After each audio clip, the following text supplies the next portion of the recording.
নমস্কাৰ স্বাগতম জনাইছো দা প্ৰাইমছৰ মাজলৈ ষ্টুডিঅ'ত মই প্ৰাঞ্জল প্ৰতিম হাজৰিকা আজি আমি এটা বিশেষ বিষয় আপোনালোকৰ বাবে লৈ আহিছো প্ৰাথমিক বিদ্যালয় সোনকালে খোল খাব নেকি আৰু প্ৰাথমিক বিদ্যালয় খোলাৰ লগে লগে স্কুলীয়া ছাত্ৰ-ছাত্ৰীসকলক তেওঁলোকৰ অভিভাৱকে বিদ্যালয়লৈ পঠিয়াবনে এই কোভিড পৰিস্থিতিৰ মাজত আইচিএমআৰে পৰামৰ্শ আগবঢ়াইছে যে প্ৰথমে খোলক প্ৰাথমিক বিদ্যালয় অসমত কেতিয়া খুলিব প্ৰাথমিক বিদ্যালয় হেতু অত্যন্ত গুৰুত্বপূৰ্ণ আজিৰ দিনটোত কাৰণ আইচিএমআৰৰ এই নতুন তথ্যখিনি সন্মুখলৈ আহিছেহে এতিয়া বিদ্যালয় খোলাটো যুক্তিসংগত হ'বনে কিদৰে সাজু অভিভাৱক শিক্ষাৰ্থী সমাজ আমি সকলো বিষয় আজি আলোচনা কৰিম ষ্টুডিঅ'ৰ মজিয়াত কেইবাগৰাকী অতিথি আমাৰ সৈতে উপস্থিত আছে মই চিনাকি কৰাই দিব বিচাৰিছো জ্যেষ্ঠ চিকিৎসক শিশু বিশেষজ্ঞ ডাক্তৰ জেএম কটকী ডাঙৰীয়া আমাৰ সৈতে আছে কটকী ডাঙৰীয়া আপোনাক স্বাগতম জনাইছো নমস্কাৰ অসম ৰাজ্যিক প্ৰাথমিক শিক্ষক সন্মিলনীৰ সম্পাদক ৰাতুল গোস্বামী ডাঙৰীয়া আমাৰ সৈতে আছে স্বাগতম জনাইছো নমস্কাৰ আমাৰ সৈতে আছে প্ৰাইভেট স্কুল গাৰ্জেন এছ'চিয়েশ্যনৰ কোষাধ্যক্ষ নৱ কুমাৰ তালুকদাৰ ডাঙৰীয়া স্বাগতম জনাইছো আমাৰ সৈতে পোনপটীয়া সম্প্ৰচাৰত আছে মৰিয়নি নকছাৰী প্ৰাথমিক বিদ্যালয়ৰ শিক্ষয়িত্ৰী মানসী নেওগ ডাঙৰীয়ানী স্বাগতম জনাইছো তেওঁকো আৰু প্ৰধান শিক্ষয়িত্ৰী চিচাপথাৰ মৰ্ণয় প্ৰাথমিক বিদ্যালয়ৰ দীপ্তিৰেখা নেওগ চেতিয়া ডাঙৰীয়ানী তেওঁকো স্বাগতম জনাইছো যেহেতু কোভিড-19 মহামাৰীৰ প্ৰকোপ কিছু হামকটাৰ মাজতেই প্ৰাথমিক বিদ্যালয়সমূহ প্ৰথমে খোলাৰ পৰামৰ্শ দিছে আইচিএমআৰৰ মুৰব্বী বলৰাম ভাৰ্গৱৰ মতে উচ্চ মাধ্যমিক আৰু মাধ্যমিকৰ পূৰ্বে প্ৰাথমিক স্কুলসমূহ খোলক সংবাদমেল পাতি তেওঁ কয় শিশুসকলে সচৰাচৰ ভাইৰেল ইনফেকশ্যন ডাঙৰতকৈ বেছি ভালকৈ প্ৰতিহত কৰিব পাৰে অৱশ্যে খোলাৰ আগতে স্কুলৰ শিক্ষক কৰ্মচাৰীসকলকে ভেকচিন প্ৰদান কৰি লোৱাটো অনিবাৰ্য বুলি মন্তব্য কৰে ভাৰ্গৱে আনহাতে আইচিএমআৰে নিজাববীয়াকৈ কৰা সেৰো সাৰ্ভেৰ ইতিমধ্যে ফলাফল ঘোষণা কৰিছে এই সাৰ্ভেত শিশু আৰু কিশোৰ অন্তৰ্ভুক্ত হৈ আছিল এই সাৰ্ভেত 67.6% লোকৰ শৰীৰত এন্টিবডি পোৱা গৈছে শিশুৰ মাজত 57.2%ৰ মাজত এন্টিবডি পোৱাৰ বিপৰীতে কিশোৰৰ 61.6%ৰ শৰীৰত এন্টিবডি পোৱা গৈছে মই আৰম্ভণি কৰিব বিচাৰিছো আমাৰ আলোচনা চক্ৰৰ প্ৰথমে বিশিষ্ট শিশু বিশেষজ্ঞ ডাক্তৰ জেএম কটকী ডাঙৰীয়াৰ জৰিয়তে কটকী ডাঙৰীয়া আইচিএমআৰৰ অৰ্থাৎ ইণ্ডিয়ান কাউন্সিল অফ মেডিকেল ৰিচাৰ্চৰ এইখিনি তথ্য আহিছে আমি এইখিনি তথ্যকেই মানি এতিয়া বিদ্যালয় খুলিব পাৰিমনে আপুনি কি কয় আইচিএমআৰৰ মুৰব্বী বলৰাম ভাৰ্গৱ ডাঙৰীয়াই কোভিড পৰিৱেশটো ভালকৈ অধ্যয়ন কৰি ইয়াৰ লগত জড়িত বিভিন্ন দিশ আলোচনা কৰি তেওঁ এটা মতামত দিছে যে আমি বৰ্তমান স্কুলখিনি ৰিঅ'পেন কৰিব পাৰোঁ আৰু যদি ৰিঅ'পেন কৰিব লাগে সেইটো ষ্টেগাৰ্ড মেনাৰত কৰিব লাগে প্ৰাইমেৰী স্কুল প্ৰথমতে খুলিব লাগে যিহেতু ভাইৰেল ইনফেকশ্যন হেণ্ডলিংটো শিশুসকলে খুব ভালকৈ কৰিব পাৰে আৰু তাৰ প্ৰমাণ হিচাপে 6 পৰা 9 বছৰলৈকে যেতিয়া সেৰো সাৰ্ভে কৰিছিলে সেৰো সাৰ্ভে ফ'ৰ্থ সেৰো সাৰ্ভে এইটো ফ'ৰ্থ সেৰো সাৰ্ভে দেখিছে তেওঁলোকে যে আমি প্ৰায় 57% শিশুৱে এণ্টিবডি প্ৰডাকশ্যন কৰিছে তাৰমানে তেওঁলোকৰ ক'ব নোৱাৰাকৈ হ'লেও ইনফেকশ্যন হৈ গৈছে আৰু তেওঁলোকৰ যিটো ইনফেকশ্যন ৰেট এডাল্টতকৈ কম নহয় আৰু দ্বিতীয় কথাটো হৈছে তাৰপিছত 10ৰ পৰা 17 বছৰৰ দেখা গৈছে তেওঁলোকৰো 61.5% মান তেওঁলোকৰো এণ্টিবডি জেনেৰেট হৈছে গতিকে আমি 18 বছৰলৈকে যদি ধৰোঁ শিশু তেনেহ'লে আমি দেখা গৈছে যে বহু মেক্সিমাম ইনফেকশ্যন হৈ পেলাই এণ্টিবডি প্ৰডাকশ্যনৰ যিটো তেওঁলোকৰ পৰিস্থিতি তেওঁলোকৰ বেছিভাগ শিশুৰ গাতে আহিছে গতিকে তেওঁলোকৰ ইমিউনিটি কম বেছি পৰিমাণে ডেভেলপ হৈছে আৰু অভাৰঅল এটা ৰিপৰ্ট আহিছে যে অভাৰঅল ইণ্ডিয়াত যিটো 4টা সেৰো সাৰ্ভে হৈ গ'ল আইচিএমআৰৰ দ্বাৰা তাতে দেখা গৈছে 67% পপুলেশ্যনৰ এডাল্ট পপুলেশ্যনৰ মাজত দেখা গৈছে যে এণ্টিবডি আহিছে মানে তেওঁলোকে অলৰেডি ইনফেক্টেড হৈ গৈছে অনলি 2/3 যদি ইনফেকশ্যন হৈছে 1/3 মানুহ এতিয়াও ইনফেকশ্যন মানে হয়তো হ'ব পাৰে কাৰণ এই 67%ৰ তেওঁলোকৰ দেখা গৈছে তেওঁলোকৰ মানে ফাৰ্ষ্ট ড'জ ভেকচিনো হৈ গৈছে গতিকে সেই 40% মানে 40 ক্ৰ'ৰ্ছ মানুহ 1/3 মানুহ এতিয়াও ৰিক্সত আছে গতিকে আমাৰ এতিয়ালৈকে আমাৰ বোধ কৰোঁ যিটো আমাৰ পপুলেশ্যন আজি এটা ৰিপৰ্ট পাইছিলোঁ যে প্ৰায় 188 ক্ৰ'ৰ ড'জ লাগিব আমাৰ যিহেতু আমাৰ দুটাকৈ ড'জ দিবলৈ হ'লে গতিকে 94 ক্ৰ'ৰ ছিংগুল ড'জৰ ভেকচিন এই ক্ষেত্ৰত দেখা গৈছে যে আমাৰ এতিয়া এটলিষ্ট আমি হাৰ্ড ইমিউনিটিৰ ফালে গৈ আছোঁ বুলি ভাবিব পাৰে হয় নেচাৰেল ইনফেকশ্যন নহ'লে ভেকচিনেশ্যনৰ যোগেদি আৰু শিশুসকলে যদি ভালকৈ হেণ্ডলিং কৰা আঁৰত আৰু এটা কথা আছে এছ ৰিচেপ্টৰ যিটো AC ৰিচেপ্টৰ আছে AC ৰিচেপ্টৰটো য'ত সাধাৰণতে লাঙৰ চেলৰ ওপৰত থাকে আৰু ভাইৰাছে গৈ সেই ৰিচেপ্টৰতে এটাচমেণ্ট কৰি পেলাই চেলৰ ভিতৰত সোমাই চেলৰ নিমনিয়া কৰে বা চেলটো ধ্বংস কৰে যিহেতু এছ ৰিচেপ্টৰৰ খুব কম আছে গতিকে তেওঁলোকে ভাইৰেল ইনফেকশ্যন বিশেষকৈ ক'ভিড হেণ্ডলিং ভালকৈ কৰিব বুলি এটা অনুমান কৰা গৈছে বৰ সুন্দৰভাৱে আপুনি কথাখিনি বুজাই দিছে মই ৰাতুল গোস্বামী ডাঙৰীয়াৰ কাষলৈ আহিছোঁ যিহেতু আপোনালোকে প্ৰাথমিক শিক্ষক সন্মিলনীয়ে এই বিষয়সমূহ ভালদৰে চাই আছে আজি ICMR এই গাইডলাইনটো আহিল বা এইখিনি তথ্য আহিল তেওঁলোকে ৰিচাৰ্চ কৰি পাইছে আপোনালোকে কি দৃষ্টিত চাইছে মানে এতিয়া ডক্টৰ JM কটকী ডাঙৰীয়া খুব সুন্দৰভাৱে কথাখিনি ক'লে আৰু তেওঁলোকৰ ভাইৰেল ইনফেকশ্যনৰ সৈতে যুঁজাৰ ক্ষমতা আছে বিশেষকৈ আমাৰ কণ শিশুসকলৰ কথা কৈছোঁ তেওঁলোকৰ জীৱনলৈ এতিয়া চিন্তা আহিবই অভিভাৱকৰ সেইখিনি অভিভাৱক সমাজৰ পৰা মই বুজ ল'ম কিন্তু আপোনালোকে কি ভাবিছে বাৰু আমাৰ দৃষ্টিত এটা আশাপ্ৰদ খবৰ আমি লাভ কৰিবলৈ সক্ষম হৈছোঁ বিগত সময়ছোৱাত যি পৰিস্থিতি এই পৰিস্থিতিয়ে ছাত্ৰ ছাত্ৰীসকলৰ বিশেষকৈ প্ৰাথমিক বিদ্যালয়ৰ ছাত্ৰ ছাত্ৰীসকলক যিটো মানসিক স্বাস্থ্য এই মানসিক স্বাস্থ্যত যথেষ্ট কষ্ট দিছে আৰু শৈক্ষিক দিশৰ যথেষ্ট মানে ক্ষতি হৈছে সেয়েহে এই যিটো আমি খবৰ ICMRৰ পৰা পাইছোঁ এইটো আমাৰ কাৰণে অত্যন্ত আশাপ্ৰদ খবৰ অসম চৰকাৰে এই বিষয়ে অসম চৰকাৰৰ স্বাস্থ্য বিভাগৰ সৈতে পৰ্যালোচনা কৰি এইটো অতি সোনকালে এটা সিদ্ধান্ত ল'ব লাগে আৰু যি নীতিগতভাৱে ক'ভিড নীতি নিয়মৰ গ্ৰহণ কৰিলে প্ৰাথমিক বিদ্যালয়বোৰ অতি সোনকালে খুলিব পাৰি প্ৰয়োজনত পৰ্যায় সাপেক্ষে খুলিব পাৰি তেনেধৰণৰ এটা চিন্তা অসম চৰকাৰে ICMRৰ গাইডলাইনৰ ভিত্তিত অতি সোনকালে প্ৰকাশ কৰিলে নিশ্চয় ভাল হ'ব ইতিমধ্যে আমি ৰাজ্য চৰকাৰক কেইটামান পৰামৰ্শ আমাৰ তৰফৰ পৰা দিছিলোঁৱে যে ক'ভিড পৰিস্থিতি যেতিয়া অলপ উন্নত হ'ব যেতিয়া বিদ্যালয়বোৰ খুলিব পৰা হ'ব তেতিয়ানো বিদ্যালয়বোৰ কেনেকৈ খুলিব পৰা যাব বা কেনেকৈ খোলাটো ভাল হ'ব আমি এটা কথা বাৰে বাৰে কৈছোঁ যে এটা গাইডলাইনৰ বেছত গোটেই অসমৰ এলিমেণ্টাৰী বা ছেকেণ্ডাৰী পৰ্যায়ৰ গোটেইখিনি বিদ্যালয় খুলিবৰ কাৰণে বা বন্ধ ৰাখিবৰ কাৰণে গাইডলাইনটো দিব নালাগে আমি কৈছোঁ যে এলিমেণ্টাৰী ছেকশ্যনটোৰ কাৰণে এটা ছেপাৰেট গাইডলাইন সদায় বনাব লাগে কাৰণ তাৰ যিখিনি ল'ৰা ছোৱালী সেইখিনি অত্যন্ত কম বয়সৰ গতিকে তেওঁলোকৰ সাপেক্ষে কাৰণ এতিয়া ধৰক এখন বিদ্যালয়ত কিমান ছাত্ৰ ছাত্ৰী আছে তাৰ ওচৰৰ বিদ্যালয়খনত কিমান আছে দুইখনৰে পৃথক গতিকে এই পৃথক বিদ্যালয় দুখনত কেনেধৰণেনো আমি এই ক'ভিড নীতিবোৰ মানি চলিবৰ কাৰণে ব্যৱস্থা ল'ব লাগিব তাৰ কাৰণে ৰাজ্য চৰকাৰে এটা সুপৰিকল্পিতভাৱে শিক্ষা বিভাগৰ আৰু স্বাস্থ্য বিভাগে সন্মিলিতভাৱে এটা গাইডলাইন প্ৰকাশ কৰিব লাগিব আমাৰ প্ৰথম অনুৰোধ যে বিদ্যালয় খোলাৰ কাৰণে ICMRৰ যিটো নিৰ্দেশনা আহিছে তাৰ ভিত্তিত ৰাজ্য চৰকাৰে স্বাস্থ্য বিভাগৰ লগত এটা পৰ্যালোচনাৰ মাজেৰে সিদ্ধান্ত গ্ৰহণ কৰক এইটো আমি আশাপ্ৰদ খবৰ হিচাপে আমি গ্ৰহণ কৰিছোঁ ঠিকে আছে এতিয়া অভিভাৱকসকলে বাৰু কেনেধৰণে লৈছে মই নৱকুমাৰ তালুকদাৰ ডাঙৰীয়াৰ কাষলৈ কৈছোঁ কাৰণ ব্ৰিটেইনত এতিয়া কেছ বাঢ়ি আছে কিন্তু তাৰ পাছতো প্ৰধানমন্ত্ৰী বৰিছ জনছনে এটা কথা কৈছে যে এতিয়া যদি আমি সকলো খুলি নিদিওঁ কেতিয়া খুলিম আমি সাহস কৰিবও লাগিব কাৰণ ভেকচিনেশ্যনো সমান্তৰালভাৱে হৈ আছে নহ'লে সকলো বস্তুৱে পলম হৈ গৈ থাকিব আপুনি বাৰু কি কয় নৱকুমাৰ তালুকদাৰ ডাঙৰীয়া ধন্যবাদ এতিয়া ICMRৰ আজি যিটো কথা আমি পালোঁ যিটো খবৰ পালোঁ সেইটো শুনি এটা চাইডে সুখী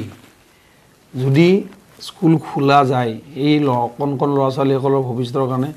বহুত উপকৃত হ'ব ল'ৰা ছোৱালীখিনি কাৰণ তেওঁলোকৰ মানসিকভাৱে খুব ভাগি পৰিছে কাৰণ আজি যোৱা বছৰটো তেনেকৈ স্কুল বন্ধ হৈ থাকিল স্কুলৰ বাৰাণ্ডাখনো দেখা নাপালে আৰু এতিয়াও যদি তেনেকৈ থকাৰ ফলত তেওঁলোকৰ মানসিকভাৱে বহুত কষ্ট পাই আছে গতিকে যদি স্কুল খুলি দিয়ে এই ICMR হেৰিমতে গাইডলাইন মতে তেতিয়াহ'লে আমি অভিভাৱক হিচাপে আমি সুখী হ'ম কাৰণ কিয় আমাৰ ল'ৰা ছোৱালীখিনি এতিয়া ঘৰত বহি সঁচাকৈ একেবাৰে তেওঁলোকৰ স্কুলৰ কিবা পঢ়া শুনাৰ কিবা হ'ব লাইফত কিবা জীৱনটোত কিবা এটা হ'ব তেনেকুৱা ধৰণৰ এটা মানসিকতা এটা হেৰি হৈছে গতিকে আমি ভাবোঁ স্কুল খোলাৰ কাৰণে চৰকাৰে ICMR এই নিৰ্দেশনাটোক অলপ সুন্দৰভাৱে চাই লৈ কিনে স্কুল খুলি দিলে আমি উপকৃত হ'ম ল'ৰা ছোৱালীখিনিক উপকৃত হ'ম আৰু এতিয়া বৰ্তমান শিশুসকল বিশেষকৈ কণ ছাত্ৰ ছাত্ৰীসকলৰ কথা কৈছোঁ তেওঁলোকে ঘৰত থাকি অনলাইন ক্লাছ কিমান দূৰলৈকে মানে সেই অনলাইন ক্লাছবোৰ সফল হৈছে সেইটো এটা গুৰুত্বপূৰ্ণ বিষয় সেইটোৰ ওপৰতো আলোচনা কৰিব লাগিব শিক্ষকসকল যিহেতু আছে আমি আলোচনা কৰিম মই এবাৰ শিক্ষয়িত্ৰী মানসী নেওগ ডাঙৰীয়ানীৰ কাষলৈ গৈছোঁ শিক্ষক সমাজ কেনেধৰণে সাজু হৈছে বাৰু এই যিটো নতুন তথ্য সন্মুখলৈ আহিল তাৰ পাছত আপোনালোক কেনেধৰণে সাজু হৈ আছে মানসিকভাৱে স্কুল খুলিবলৈ হয় আমিতো সম্পূৰ্ণৰূপে সাজু আছোঁ আমি প্ৰতিটো মুহূৰ্ততে আমি অনুভৱ কৰিছোঁ আমাৰ প্ৰাথমিক বিদ্যালয়ৰ শিশুসকল বহুত বেছি পৰিমাণে ক্ষতিগ্ৰস্ত হৈছে কাৰণ মই যিখন স্কুলত এতিয়া শিক্ষয়িত্ৰী কৰি আছোঁ সেইখন হৈছে চাহবাগান অধ্যুষিত এলেকাৰ এখন বিদ্যালয় সেই বিদ্যালয়ৰ অভিভাৱকসকলৰ হাতত এটা এণ্ড্ৰইড ফোন নাই যাৰ কাৰণে আমি অনলাইন ক্লাছটো কৰিব পাৰিম আৰু 2020 চনৰ এই লকডাউনৰ পাছত যেতিয়া আমি বিদ্যালয়ত নতুনকৈ যোগদান কৰিছিলোঁ তেতিয়া মোৰ বিদ্যালয়ত বেলেগ বিদ্যালয়ৰ ক্ষেত্ৰত ক'বলৈ নাযাওঁ মোৰ বিদ্যালয়ত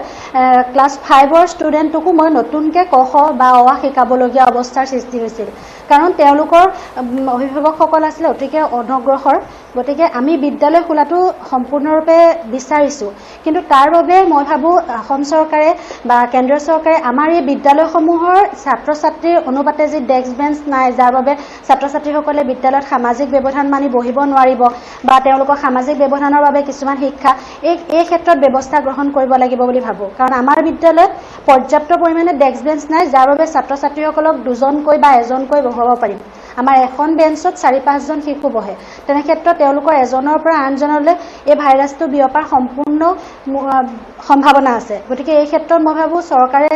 যদি কিবা ব্যৱস্থা লয় কিবা গাইডলাইন আমালৈ দিয়ে ভালদৰে নিয়ম নীতি মানি বিদ্যালয়সমূহ খোলাৰ ব্যৱস্থা কৰি দিয়ে তেতিয়া আমি সদায় প্ৰস্তুত আছোঁ আমি শিক্ষকসকলেতো সদায় ছাত্ৰ ছাত্ৰীসকলৰ উন্নতিয়ে বিচাৰোঁ আৰু এনেকৈ হ'লে এইটো মাত্ৰাত যদি লকডাউন হৈ থাকে বা বিদ্যালয়সমূহ বন্ধ হৈ থাকে আমাৰ ছাত্ৰ ছাত্ৰীসকলক আকৌ জিৰ'ৰ পৰা আৰম্ভ কৰিব লাগিব বুজিছোঁ বৰ গুৰুত্বপূৰ্ণ কথা কৈছে আপুনি হেল্ল' মই এবাৰ দীপ্তিৰেখা নেওগ চেতিয়া ডাঙৰীয়ানীৰ কাষলৈ আহিব বিচাৰিছোঁ যিহেতু আপুনি এখন প্ৰাথমিক বিদ্যালয়ৰ প্ৰধান শিক্ষয়িত্ৰী হয় আপোনাৰ নেতৃত্বৰ ওপৰতো বহুখিনি কথা নিৰ্ভৰ কৰিব আপোনালোকে বাৰু কেনেধৰণৰ পৰিকল্পনা এটা কৰিছে আজিৰ এই নতুন তথ্যটো ওলোৱাৰ পাছত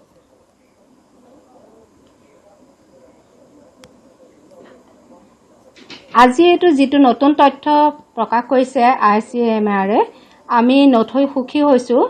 যিহেতু বিদ্যালয়সমূহ বন্ধ থকাৰ বাবে আমাৰ ছাত্ৰ ছাত্ৰীসকলৰ বহুত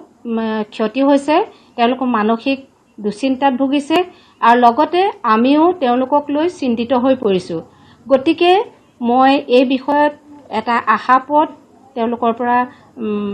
ফল পাম বুলি আশা কৰিছোঁ আৰু মই ভাবিছোঁ প্ৰাথমিক বিদ্যালয়ৰ ছাত্ৰ ছাত্ৰী বিদ্যালয়সমূহৰ পৰিৱেশৰ ওপৰত এই তথ্যটো নিৰ্ভৰ কৰিব বৰ্তমান পৰিস্থিতিত তেওঁলোকৰ বাবে এটা সুস্থ পৰিৱেশ আনি ল'ব লাগিব সেই পৰিৱেশৰ ভিতৰত ছাত্ৰ ছাত্ৰীৰ শ্ৰেণীকোঠা বহা আসন আৰু ছাত্ৰ ছাত্ৰী অনুপাতে শিক্ষক আৰু লগতে ছাত্ৰ ছাত্ৰীৰ যিটো ৰোগ প্ৰতিৰোধ ক্ষমতা সদায় বজাই ৰাখিবৰ বাবে যিটো সুষম খাদ্যৰ প্ৰয়োজন সেই খাদ্য যাতে তেওঁলোকে পায় সেইটো দিশৰ ওপৰতো আমি লক্ষ্য ৰাখিব লাগিব তেতিয়াহে তেওঁলোক সুস্থভাৱে তেওঁলোক এতিয়া বৰ্তমান যিটো কোভিড পৰিস্থিতি ভাইৰাছ যিহেতু এটা ভয়ংকৰ এটা সমস্যা গতিকে তাৰ পৰা তেওঁলোকে তেতিয়াহে হাত সাৰি থাকিব পাৰিব সেইকাৰণে মই ভাবোঁ চৰকাৰে এনেকৈ এখন আঁচনি লওক যাতে ছাত্ৰ ছাত্ৰীসকলক বিদ্যালয়ত যি মধ্যাহ্ন ভোজন ইতিমধ্যে দিয়া হৈছে সেই মধ্যাহ্ন ভোজনত এনেকুৱা সুষম আহাৰৰ ব্যৱস্থা কৰক আৰু ছাত্ৰ ছাত্ৰীসকলৰ যাতে তেওঁলোকৰ ইমিউনিটি যিটো ৰোগ প্ৰতিৰোধ ক্ষমতা যাতে কেতিয়াও হ্ৰাস নাপায় তাৰ প্ৰতি লক্ষ্য ৰাখি তেওঁলোকে আঁচনিখন প্ৰস্তুত কৰিলে মই ভাবোঁ এই কাৰ্য সফল হ'ব আৰু তেওঁলোকৰ নিশ্চয় আমি বুজি পাইছোঁ মই ডক্টৰ JM কটকী ডাঙৰীয়াৰ কাষলৈ এই কথাটো লৈ আহিছোঁ আমি জানো শিশুসকলে সচৰাচৰ ভাইৰেল ইনফেকশ্যন ডাঙৰতকৈ বেছি ভালকৈ প্ৰতিহত কৰিব পাৰে সেইটো কথাই ICMRে কৈছে সেইটো কথা আপুনিও কৈছে যদি তেওঁলোকক এতিয়া এই শিক্ষক শিক্ষয়িত্ৰীসকলে যিখিনি কথা ক'লে যে ডেস্ক বেঞ্চৰ সুবিধাখিনি লাগিব তেওঁলোকে দূৰত্বটো বৰ্তাই ৰাখিবলৈ এজনৰ পৰা আন এজনলৈ সেইখিনি যদি বৰ্তাই ৰখা নহয় তেতিয়াও তেওঁলোকে ভাইৰেল ইনফেকশ্যনসমূহ ভালকৈ প্ৰতিহত কৰিব পাৰিবনে মানে সেইটোৱে অৰ্থ পাৰিব আচলতে যিটো কোভিড এপ্ৰপ্ৰিয়েট বিহেভিয়াৰ বুলি কৈছে সেইটো কিন্তু উলংঘা কৰিলে ভাইৰেল ইনফেকশ্যনটো হোৱাৰ সম্ভাৱনা আহি যাব গতিকে মই নকওঁ যে তেওঁলোকে প্ৰাইমেৰী স্কুলত আছে ভাইৰেল ইনফেকশ্যন তেওঁলোকে হেণ্ডেল ভালকৈ কৰে গতিকে কোভিড প্ৰট'কলটো তেওঁলোকে ফ'ল' কৰিব নালাগে মই ভাবোঁ আগতে যিটো আসাম গভৰ্ণমেণ্টে খুলিছিলে স্কুল খুলিছিলে এটা ছেকশ্যন খুলি দিছিলে এটা আগবেলা কৰিছিলে এটা পিছবেলা কৰিছিলে আৰু এটা ধৰক এখন এটলিষ্ট 1 মিটাৰ ডিষ্টেঞ্চ মেইনটেইন কৰিছিলে চেনিটাইজাৰৰ ব্যৱহাৰ কৰিছিলে মাস্কৰ ব্যৱহাৰ কৰিছিলে আৰু টিচাৰসকল আৰু নন টিচিং ষ্টাফক সবকে ভেকচিনেশ্যন দিছিলে আৰু তাতে তেওঁলোকে এই কথাখিনি কিন্তু ফ'ল' কৰিব লাগিব নকৰিলে কিন্তু স্প্ৰেড হ'ব পাৰে কাৰণ ভেকচিনেশ্যন এতিয়াও সম্পূৰ্ণ হোৱা নাই সবৰে হাতত গতিকে মই ভাবিছোঁ আৰু শিশুসকলৰ যিহেতু ভেকচিনেশ্যনৰ ব্যৱস্থা এতিয়ালৈকে হৈ উঠা নাই গতিকে মই ভাবিছোঁ teaching staff non teaching staff মই ভাবিছোঁ ৰান্ধনি যদি এটা মিড ডে মিল যদি খুৱায় মিড ডে মিলৰ বনোৱাৰ ব্যৱস্থাটো এনেকৈ কৰিব লাগিব অকল চাফ চিকুণ হ'লেই নহ'ব মিড ডে মিল বনোৱা মানুহসকলৰ প্ৰত্যেকৰে যাতে ভেকচিনেশ্যন থাকে মানে ডাঙৰীয়া মই মাজতে হস্তক্ষেপ কৰিছোঁ বেয়া নাপাব ভাইৰেল ইনফেকশ্যন ডাঙৰতকৈ বেছি ভালকৈ প্ৰতিহত কৰিব পাৰিব বুলি কৈছে এই তথ্যখিনিত ICMR অৰ্থাৎ আমি বলৰাম ভাৰ্গৱৰ কথাই কৈছোঁ মানে যদি কিবা কাৰণত আপুনি যেনেধৰণে ক'লে যিসকল টিচিং ষ্টাফ বা যিসকল মধ্যাহ্ন ভোজনৰ ৰান্ধনি তেওঁলোকৰ জৰিয়তেও যেনিবা বিয়পিলে শিশুসকলৰ দেহত তাৰ পাছত প্ৰতিৰোধ কিমান দূৰ কৰিব পাৰিব সেইটোৱে লাগে ভেকচিন নোহোৱাকৈ শিশুসকলে যিহেতু ইনফেকশ্যনটো কেৰি কৰাৰ পিছত শিশুসকলে যদিও প্ৰতিহত কৰিব পাৰে কিন্তু আমি ৰিপৰ্টত দেখিছোঁ যে এইটো 67% বা 52% এনেকুৱা লেভেলত পাৰে তাৰমানে 100 শিশুৰ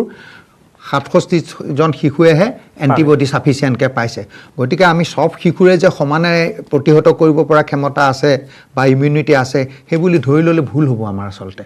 গতিকে আমি কোভিড এপ্ৰপ্ৰিয়েট বিহেভিয়াৰ ভেকচিনেশ্যন যিখিনি স্কুল টিচাৰ বা কেয়াৰ টেকাৰ ৰান্ধনি বাছৰ ড্ৰাইভাৰ প্লাছ আমি যিটো গেপ যোৱাবাৰ মেইনটেইন কৰিছিলে আসাম গভৰ্ণমেণ্টে যিটো গাইডলাইন দিছিলে সেইখিনি মেইনটেইন কৰি প্ৰাইমেৰী স্কুল খুলিলে বোধ কৰোঁ আমাৰ সংক্ৰমণৰ পৰা কিছু পৰিমাণে আমি ৰক্ষা পাব পাৰিম কাৰণ আৰু আমি আৰু এটা কথা ক'বলৈ ভাল পাম যে ছেপ্টেম্বৰত আমাৰ যিটো কোভেক্সিন চলি আছে এডাল্টৰ মাজত কোভেক্সিনৰ 3rd ফেজ ক্লিনিকেল ট্ৰায়েল প্ৰায় হৈ গৈছে আৰু তেওঁলোকে ইমাৰ্জেঞ্চি ইউজ অথৰাইজেশ্যনৰ কাৰণে এপিলো কৰিছে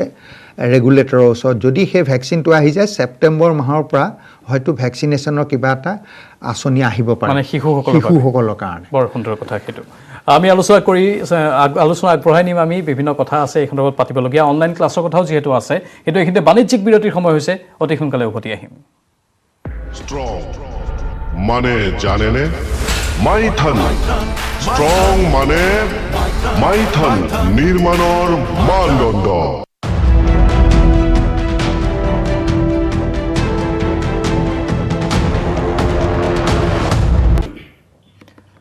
বিৰতিৰ পিছত পুনৰ স্বাগতম কোভিড-19 মহামাৰীৰ প্ৰকোপ কিছু খাম কটাৰ মাজতে প্ৰাথমিক বিদ্যালয়সমূহ প্ৰথমে খোলাৰ পৰামৰ্শ ICMR দিছে আমি আলোচনা কৰি আছো আমাৰ সৈতে কেইবাগৰাকী অতিথি ষ্টুডিঅ'ত উপস্থিত আছে মই এবাৰ পোনপটীয়াকৈ ৰাতুল গোস্বামী ডাঙৰীৰ কাষলৈ গৈছোঁ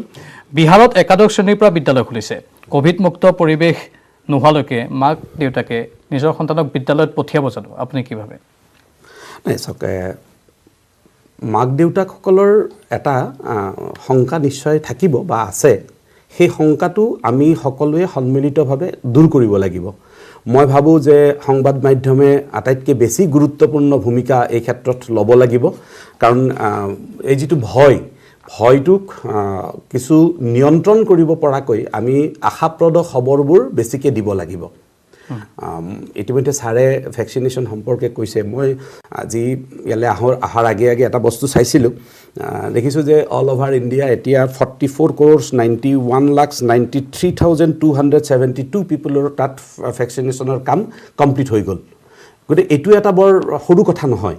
আমি ভাবোঁ যে আৰু অন্তত এটা মাহমানৰ ভিতৰত গোটেই ভাৰতবৰ্ষৰ অন্তত 60-70% মানুহক কাভাৰ কৰি ল'ব আৰু অসমতো সেই ধৰণে ভেকচিনেশ্যনৰ কাম চলি আছে গতিকে এটা শংকা হয়তো থাকিব অভিভাৱকসকলে এটা শংকা নকৰাকৈ নাথাকে মই ভাবোঁ যে শিশুগৰাকীৰ বাৰু প্ৰতিৰোধ ক্ষমতাটো মানে ICMR কোৱাৰ দৰে তেওঁলোকৰ অলপ বেছি আছে গতিকে তেওঁলোকৰ বাৰু নহ'ল কিন্তু শিশুসকল কিবা কাৰণত পৰিয়াললৈকে কেৰিয়াৰ হ'ব পাৰে নেকি এই কথাটো আমি কিন্তু চিন্তা কৰিবলগীয়া বিষয় আৰু সেইটো নিশ্চিতভাৱে স্বাস্থ্য বিভাগে এইবোৰ বিষয়ত পৰ্যালোচনা কৰিব এই ক্ষেত্ৰত আমাৰ সন্দেহ নাই কিন্তু মই ইয়াৰ লগে লগে আৰু এটা তথ্য আপোনাক ক'ব খুজিছোঁ যে আজি দুপৰীয়া ICMR-ৰ যিটো হেৰিত ৱেবছাইট তাত এটা আমি 2:53 বজাত Prabin Kumar director department of মানে শিশু বিভাগৰ যিজন ডাইৰেক্টৰ তেখেতে কিছু ইয়াত মানে খুব গুৰুত্বপূৰ্ণ কিছু মানে এটা ইণ্টাৰভিউ টাইপত এটা টপিক লিখিছে য'ত মানে শিশুসকলৰ হেল্থ আৰু মেণ্টেল যি দুটা ষ্ট্ৰেছৰ কথাটো আছে এই কথাখিনি সম্পৰ্কে তেখেতে বৰ ধুনীয়াকৈ লিখিছে এই কথাবোৰ আচলতে আমি অত্যন্ত বেছি চৰ্চা কৰিব লাগিব আৰু ৰাজ্য চৰকাৰে বিদ্যালয়বোৰ খুলি দিয়াৰ লগে লগে কেইটামান কথা অতি জৰুৰীভাৱে চাব লাগিব যে অন্তত সপ্তাহত দুবাৰকৈ বিদ্যালয়খন চেনিটাইজেশ্যন কৰা বা শিশুসকলৰ যি মানে কোভিড নীতি নিয়মৰ ক্ষেত্ৰত যিখিনি কথা থাকিব সেইখিনি যাতে পালন হয় তাৰ কাৰণে ৰাজ্য চৰকাৰৰ কিছু সিদ্ধান্ত বলিষ্ঠ সিদ্ধান্ত লাগিব কাৰণ এইবোৰত চেনিটাইজেশ্যন কৰা কিবা কৰা ইত্যাদি ইত্যাদিবোৰৰ খা খৰচৰ কথাবোৰ আছে সেইবোৰ আপোনাৰ দিয়াৰ প্ৰশ্নটো আছে আকৌ এখন বিদ্যালয়ৰ ছাত্ৰ ছাত্ৰীৰ সংখ্যা অনুপাতে বিদ্যালয়খন মেনেজমেণ্ট কৰাৰ প্ৰক্ৰিয়া কি হ'ব সেইটো স্থানীয়ভাৱে কৰিব পৰাকৈ বা এটা অথৰিটি কম্পিটেণ্ট অথৰিটি এটা বনাই লোৱাটোৰ প্ৰয়োজন হ'ব বুলি আমি অনুভৱ কৰোঁ সেইখিনি কথাৰ লগতে মই সংলগ্ন কৰি দিছোঁ মই ডক্টৰ জেম কটকী ডাঙৰীয়াকে সুধিছোঁ স্কুল হেল্থ ছাৰ্ভিচ যিটো আমাৰ সেই স্কুল হেল্থ ছাৰ্ভিচটোক অধিক শক্তিশালী কৰিব লাগিব নহয় জানো আমি এটা সময়ত পাইছিলোঁ যে কেনেধৰণে আমাৰ বিদ্যালয়সমূহতো শাৰীৰিক প্ৰতিটো দিশ চোৱা হৈছিল এতিয়া কিন্তু সেইটো কমি আহিছে আমি চীনত যদি চাওঁ চীনত যদি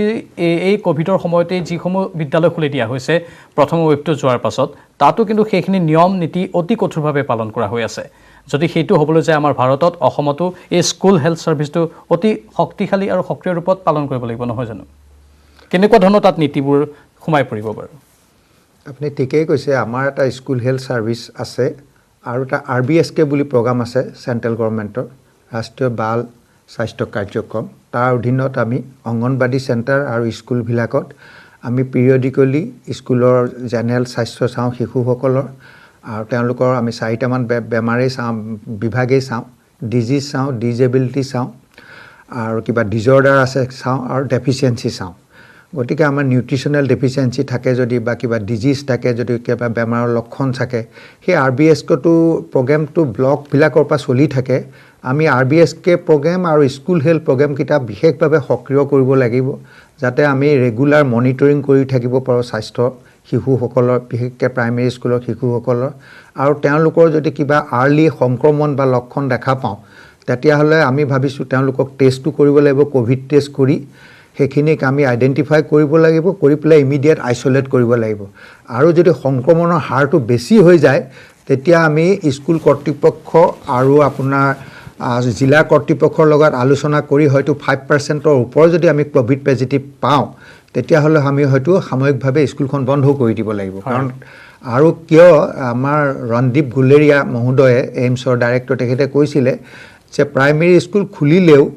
য'ত য'ত যিবিলাক জিলা বা যিবিলাক অঞ্চলত 5%ৰ কম আছে তাতহে প্ৰাইমেৰী স্কুল খুলিব লাগে নহ'লে 5%ৰ বেছি থকা জেগাত যদি স্কুল খুলি দিওঁ তেতিয়াহ'লে সংক্ৰমণ হঠাৎ বৃদ্ধি পোৱাৰ আশংকা আছে ঠিক আছে নৱকুমাৰ তালুকদাৰ ডাঙৰীয়া আপুনি কিবা সংলগ্ন কৰিব বিচাৰে এগৰাকী অভিভাৱক হিচাপে এই স্কুল হেল্থ ছাৰ্ভিচৰ কথা যিটো আমি ক'লোঁ লগতে আন আন কি নীতি নিয়ম বান্ধি দিয়াটো প্ৰয়োজন বুলি ভাবে যদি বিদ্যালয়সমূহ বিশেষকৈ প্ৰাথমিক বিদ্যালয়সমূহ খোলে হয় এতিয়া আমি অভিভাৱক হিচাপে স্কুল খোলাটো বিচাৰিছোঁ কাৰণ কিয় ল'ৰা ছোৱালীখিনিৰ ভৱিষ্যতৰ কথা লৈ কথা আছে কিন্তু কথা হ'ল চেনিটাইজটো আমাৰ এতিয়া আমাৰ ছাৰে কোৱাতে যে চেনিটাইজটো কৰিব লাগে সপ্তাহত 2 দিন হওক 3 দিন হওক চেনিটাইজ কৰাটো দৰকাৰ আৰু ৰেগুলাৰ চেনিটাইজাৰ ইউজ কৰিব লাগে ল'ৰা ছোৱালীখিনি মাস্ক ব্যৱহাৰ কৰিব লাগে আৰু পাৰিলে এই ল'ৰা ছোৱালীখিনিক যদি ধৰক এখন স্কুলৰ এটা ক্লাছত 40টা ষ্টুডেণ্ট আছে তেওঁলোকক 20টা কৰি ভাগ কৰি দিয়ক 20টা কৰি ভাগ কৰি দিয়ক তেওঁলোকক 3 দিন ক্লাছ দিয়ক তেতিয়াহ'লে কি হ'ব ল'ৰা ছোৱালীখিনি স্কুললৈ অহাৰ সুবিধা হ'ব আৰু বহুত মই এই ক্ষেত্ৰত কথা কৈছোঁ অভিভাৱক সকলো এই ক্ষেত্ৰত তেখেতসকলো অলপ হেৰি হ'ব উপকৃত হ'ব আৰু তেখেতসকলৰো অলপ এই ক্ষেত্ৰত সঁহাৰি পাম আৰু ইয়াৰ লগতে এটা কথা কওঁ আজি এই যিটো আমাৰ পৰিস্থিতি চলি আছে এই পৰিস্থিতিত কি হয় যদি ল'ৰা ছোৱালীখিনি স্কুলত নাযায় তেতিয়াহ'লে তেওঁলোকৰতো মানসিকভাৱে এইটো হৈ আছেতো গতিকে এতিয়া আপোনাৰ তেওঁলোকৰ এই ল'ৰা ছোৱালীখিনি সকলে হেৰি কৰাৰ কাৰণে অভিভাৱকখিনিক ভয় এটা আছে। এই ভয়টো কমাবৰ কাৰণে আমাৰ সংবাদ মাধ্যমৰ অকণমান সঁহাৰি লাগিব। মেইন কথা নিশ্চয় আমি সেই সঁহাৰিৰ বাবে আজি অনুষ্ঠান সঁহাৰিয়ে কিন্তু অভিভাৱকখিনিক অলপ উপকৃত কৰিব যে তেওঁলোকৰ ল'ৰা ছোৱালীখিনি স্কুললৈকে পঠাব পাৰিব। হয়, আমি সেইখিনিৰ কাৰণে আজি এই অনুষ্ঠানটো আয়োজন কৰিছোঁ। ইয়াত অন্য কোনো ধৰণৰ কথা নাই, মাত্ৰ অভিভাৱকসকলৰ মনৰ পৰা সেই ভয়টো দূৰ কৰিবলৈ আৰু কিছু সচেতনতাৰ সৃষ্টি কৰিবলৈ। মানসী নেওগ ডাঙৰীয়ানীৰ কাষলৈ গৈছোঁ। Doctor JM. কটকী বা আমাৰ ৰাতুল গোস্বামী ডাঙৰীয়া বা নৱকুমাৰ তালুকদাৰে যিখিনি কথা ক'লে, আপুনি সহমত পোষণ কৰে?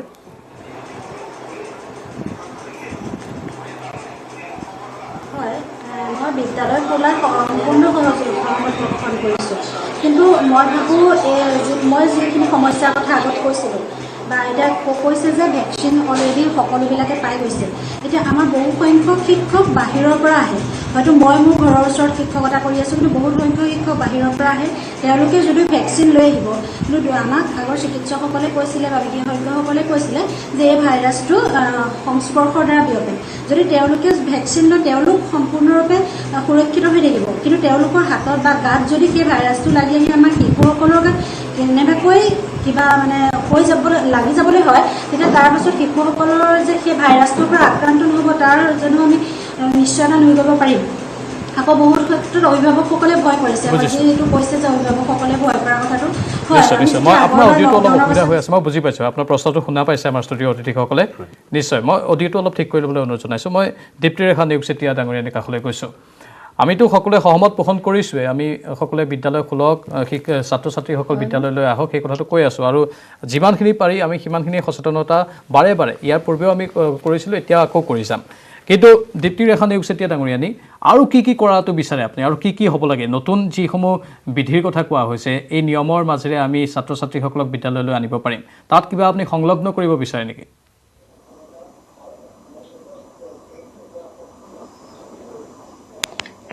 মই তেখেতসকলৰ উপৰোক্ত কথাখিনি সহমত পোষণ কৰিছোঁ। তাৰ লগত মই এটা কথা ক'ব বিচাৰিছোঁ, ৰোগ প্ৰতিৰোধ ক্ষমতা আমাৰ যি এডপটিভ ইমিউনিটি, যিটো আমাৰ ভেকচিন অথবা শৰীৰ চৰ্চাৰ ফালৰ পৰা আহে, গতিকে আমি বিদ্যালয়সমূহত শৰীৰ চৰ্চাৰ ওপৰতো গুৰুত্ব দিবৰ কাৰণে মই গুৰুত্ব দি চৰকাৰে যদি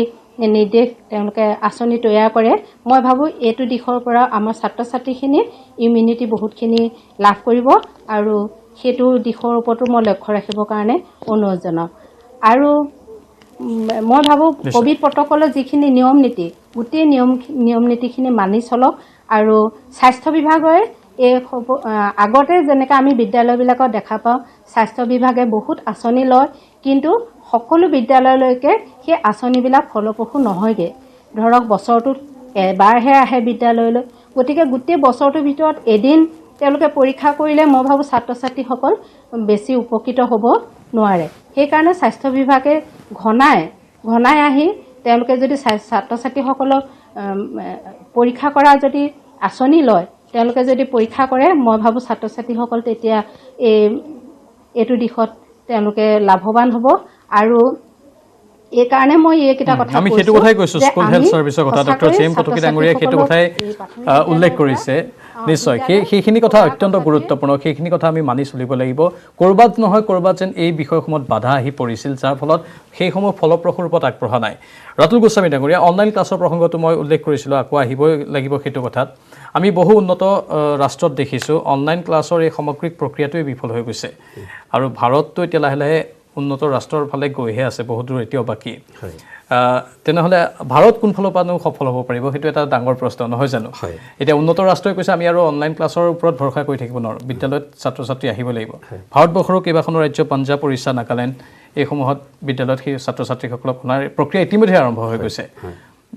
তাৰ বাহিৰে উপায় নাই আৰু কাৰো, নহয় জানো? হয়। এই প্ৰথম কথাটো হ'ল যে অনলাইন কেতিয়াও অফলাইনৰ মানে যিটো আমাৰ প্ৰকৃত শিক্ষা তাৰ বিকল্প হ'ব নোৱাৰে, এইটো প্ৰথম কথা। কিন্তু পৰিৱেশ পৰিস্থিতিৰ প্ৰয়োজনত আমি অনলাইনৰ ব্যৱস্থা এটা আমি কৰিব লগা হৈছে, সেইটো এটা বিশেষ বিষয়। আৰু বিশেষকৈ দুটা ভাগত আমি দেখিছোঁ যে এই গোটেই প্ৰক্ৰিয়াটো যেতিয়া আৰম্ভ কৰা হৈছে, তেতিয়া আমি বাৰে বাৰে কৈছোঁ যে জেনেৰেলাইজ কৰি যদি এই বিষয়টোৰ ওপৰত আমি চৰ্চা কৰোঁ নহ'ব। কাৰণ এজন কলেজৰ ষ্টুডেণ্ট আৰু এজন এলিমেণ্টাৰী ছেকশ্যনৰ ষ্টুডেণ্টৰ মাজত আকাশ পাতাল পাৰ্থক্য আছে দ্বিতীয় কথাটো হ'ল প্ৰাইভেট স্কুলত পঢ়া ছাত্ৰ ছাত্ৰী আৰু গভৰ্ণমেণ্ট স্কুলত পঢ়া ছাত্ৰ ছাত্ৰীৰ মাজতো এটা পাৰ্থক্য আছে এই দুইটা পাৰ্থক্য আমি সুন্দৰভাৱে এনালাইসিস কৰিহে এই অনলাইনৰ কথাটো চাব লাগিব আজিৰ তাৰিখতো অসমৰ মানে চৰকাৰী বিদ্যালয়ৰ প্ৰাথমিক বিদ্যালয়ত 20%তকৈ বেছি ছাত্ৰ ছাত্ৰী অনলাইনত সংযুক্ত হ'ব পৰা নাই আমি মানে বহুত কাম কৰিছো বহুত চেষ্টা কৰিছো আমি সাংগঠনিকভাৱেও চেষ্টা কৰিছো শিক্ষক শিক্ষয়িত্ৰীসকলে ব্যক্তিগতভাৱেও চেষ্টা কৰিছে কিন্তু বিভিন্ন অসুবিধাৰ বাবে যিবোৰ অসুবিধা ধৰক মানুহৰ জীৱন নিৰ্বাহৰ লগত জড়িত সেইবোৰ অসুবিধাৰ বাবে আজি এই কামখিনি সম্পূৰ্ণ হ'ব পৰা নাই গতিকে আমি ভাবো যে যিমান পাৰি সোনকালে চৰকাৰে সিদ্ধান্ত গ্ৰহণ কৰক কিছু সাহসী সিদ্ধান্ত ল'বই লাগিব হয় শংকা আছে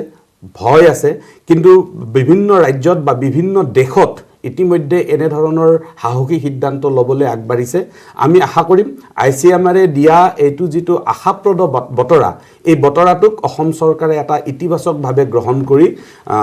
সাৰে কোৱাৰ দৰে যিবিলাক গাইডলাইনত দিছে যে 5%তকৈ বেছি থকা ঠাইত কৰিব নালাগে সেইখিনি মানি চলক মানে যিখিনি নকৰিলে নহয় সেইখিনি মানি চলি বিদ্যালয় খুলিব লাগে এইটো আমি ভাবো যদি প্ৰয়োজনত এনেকুৱা হয় যে আমি টেষ্ট কৰিম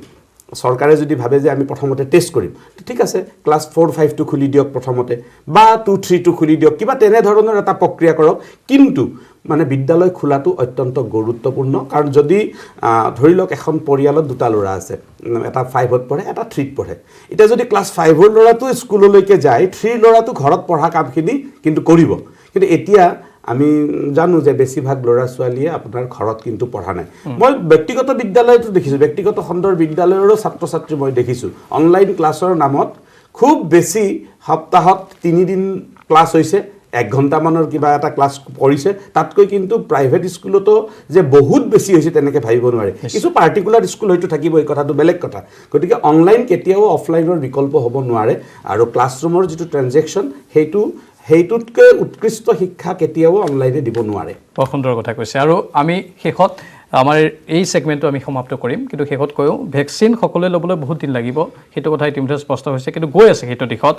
শিক্ষকসকলৰ 80% লৈছে ছাত্ৰ ছাত্ৰীৰ ভ্যাকচিন বিদ্যালয়তে দিব লাগিব যদি তেতিয়ালৈকে সেই ভ্যাকচিনটো উদ্ভাৱন হৈ যায় যেনেধৰণে ডক্টৰ জেএম কটকী ডাঙৰীয়াই কৈছে সেইখিনি প্ৰক্ৰিয়া আগবাঢ়ি যাওক ভালকে আমি সদায় এই বিষয়টোৰ ওপৰত সদৰ্থক দৃষ্টি ৰাখিম সকলোকে ধন্যবাদ জনাইছো আজি এই অনুষ্ঠানত উপস্থিত থকাৰ বাবে লৈছো বাণিজ্যিক বিৰতিৰ পাছতে আন কেইবাটাও গুৰুত্বপূৰ্ণ বিষয় আপোনালোকৰ বাবে লৈ আহিম স্ট্ৰং মানে জানেনে মাইথন স্ট্ৰং মানে মাইথন নিৰ্মাণৰ মানদণ্ড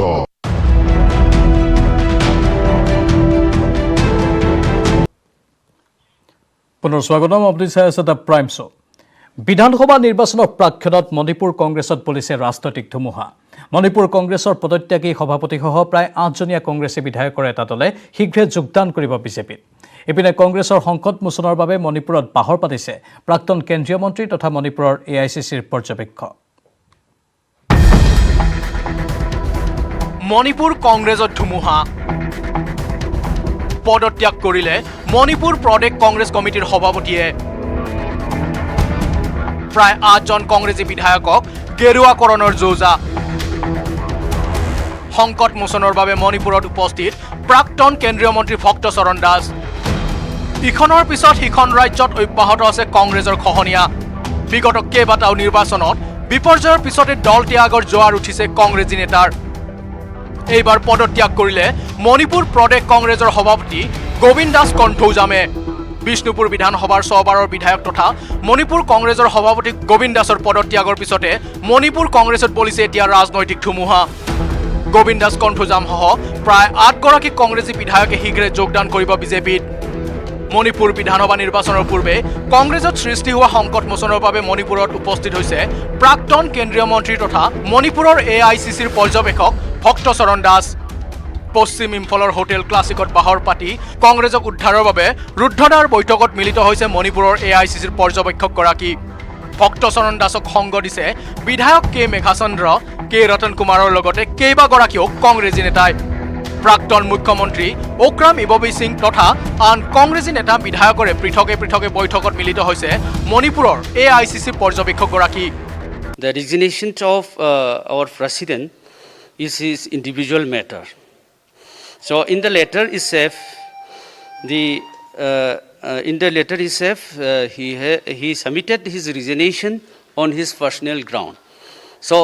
it's not related the party organization, change of self-leaders. So it is purely his personal matter. যি সময়ত মণিপুৰৰ বিজেপি নেতৃত্বাধীন চৰকাৰৰ 12গৰাকী বিধায়কৰ বিৰুদ্ধে কংগ্ৰেছে সৰ্বোচ্চ ন্যায়ালয়ৰ দ্বাৰস্থ হৈছিল, সেই সময়তে দলটোত সৃষ্টি হৈছে বিসম্বাদ। উল্লেখ্য যে অহা বছৰ মণিপুৰত অনুষ্ঠিত হ'ব বিধানসভা নিৰ্বাচন। কিন্তু নিৰ্বাচনৰ পূৰ্বেই প্ৰদেশ কংগ্ৰেছৰ সভাপতিসহ কেইবাগৰাকীও বিধায়কৰ বিজেপি গমনে এতিয়া খলকনি তুলিছে মণিপুৰৰ ৰাজনীতিত। মণিপুৰৰ পৰা আহান্থম বিশ্বজিৎ মেইটেৰ report, news 18 Assam north east. নিশাৰ ভাগত প্ৰতিদিনেই সংঘটিত হৈছে আৰক্ষীৰ এনকাউণ্টাৰ। মঙলবাৰে নিশা আৰক্ষীৰ টাৰ্গেট হ'ল গোলাঘাটৰ চুপাৰী ব্যৱসায়ী আব্দুল হান্নান আলী ওৰফে বাবলু গুলীবিদ্ধ হোৱা ঘটনাৰ আঁৰত ষড়যন্ত্ৰৰ অভিযোগ সমৰ্থকৰ। মাজনিশা অব্যাহত আৰক্ষীৰ এনকাউণ্টাৰ। এইবাৰ আৰক্ষীৰ গুলীত আহত চুপাৰী ব্যৱসায়ী আব্দুল হান্নান আলী ওৰফে বাবলু। অস্ত্ৰ কাঢ়ি পলাওঁতে গুলী চলোৱা বুলি ভাষ্য আৰক্ষীৰ। তেওঁ পলায়ন কৰিব যেতিয়া চেষ্টা কৰে তেতিয়া আমি এক ৰাউণ্ড কণ্ট্ৰল ফায়াৰ কৰোঁ আৰু তেওঁৰ আঁঠুৰ আৰু সৰু গাঁঠিৰ ওপৰত তেওঁৰ গুলী লাগে। মঙলবাৰে নিশা এনকাউণ্টাৰত আহত আব্দুল হান্নান আলী ওৰফে বাবলু। বাৰ্মিজ চুপাৰীৰ অবৈধ মজুত আৰু সৰবৰাহৰ অভিযোগত সোমবাৰে পুৱতি নিশা কাজিৰঙাৰ পৰা বঙাইগাঁও আৰক্ষীয়ে গ্ৰেপ্তাৰ কৰিছিল বাবলুক। মঙলবাৰে বিয়লি বাৰ্মিজ চুপাৰী জব্দ কৰা চৰাগুৰিৰ এটা গুদামলৈ আৰক্ষীয়ে লৈ গৈছিল বাবলুক। তদন্তৰ পিছত বঙাইগাঁও থানালৈ উভতি অহাৰ বাটত চাপ্ৰাকাটাৰ এখন ধাবাত আৰক্ষীৰ দলটোৱে খোৱা বোৱা কৰিবলৈ ৰওঁতেই সংঘটিত হ'ল এনকাউণ্টাৰ।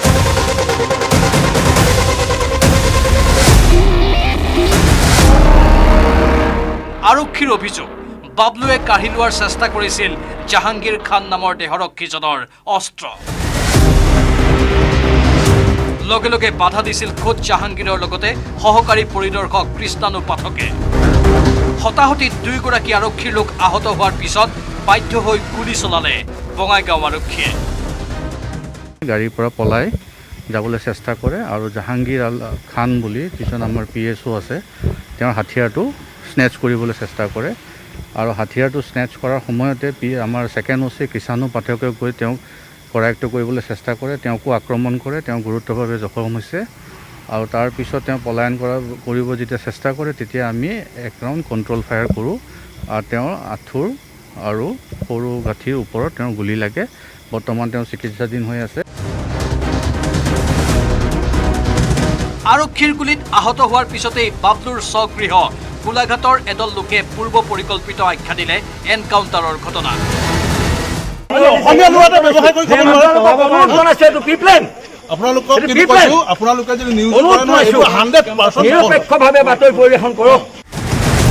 আৰক্ষীৰ সন্মুখতে সমৰ্থকে নিৰ্দোষী আখ্যা দিলে আব্দুল হান্নান আলী ওৰফে বাবলু। যদি আমি যদি এটা হেৰি কৰোঁ, যিজনে কৰিছে তাক ভগৱানে কি ৰূপ কৰিব চাওক। এজন নিৰ্দোষী মানুহক এইটো অৱস্থাত আনকি বাবলুৰ বাবে গোলাঘাটৰ দলে দলে লোকে আৰক্ষীৰ গুলী বুকু পাতি ল'বলৈ ৰাজি আছে বুলিও হুংকাৰ সমৰ্থকৰ। মাফিয়া এইটো হ'ব লাগিব, মাফিয়া বুলি স্বীকৃতি দিছে ন। মাফিয়া এইজনৰ কাৰণে গুলী খাবলৈ বহুত মানুহ ৰেডি হৈ আছে। এইজনক নামাৰিলেও হয়, এইজনৰ কাৰণে লাইন হৈ যাব মানুহ গুলী খাব। যাৰ হয় সি গম পায়।